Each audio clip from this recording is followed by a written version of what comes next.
New Zealand के खिलाफ पहले T20 मैच में बाबर आजम और शहनशाह अफरीदी डरे मिलने की वीडियो वायरल हो दी, जिसके बाद एक नई मैच खेली। बिस्मिल्लाहिर्रहमानिर्रहीम, अस्सलामु अलैकुम। पाकिस्तान और न्यूजीलैंड के दरमियान बारिश से मुतासर मैच में कप्तान बाबर आजम और फास्ट बॉलर शहनशाह अफरीदी एक दूसरे से डरे मिलने की वीडियो वायरल हो दी है। पाकिस्तान और न्यूजीलैंड के दरमियान T20 सीरीज का पहला मैच 3 रावलपिंडी में शेड्यूल था, जो बारिश की नजर हो गया, जिसमें शायकीन तो सिर्फ 2 दिन का खेल देखने को मिला। तो इससे पहले जब शहनशाह अफरीदी को कप्तानी से हटाकर बाबर आजम को कप्तान बनाया गया था, तो दोनों के दरमियान तनाव की खबरें डलती तक बही थी।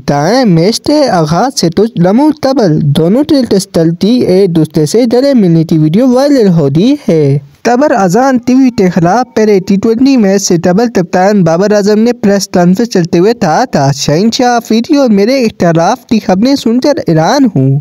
हमारे एक दूसरे से बहुत अच्छे चलता है। कहना था, शाहीन और मेरा अदब पाकिस्तान के लिए खेलना है और मैच जितवाना है, यही हमारी तरजीह है। सीरीज का दूसरा T20 मैच 20 अप्रैल को पीनी स्टेडियम में ही खेला जाएगा। इस हवाले से आप क्या राय है कमेंट में हमें जरूर बताना। खुदा हाफिज़।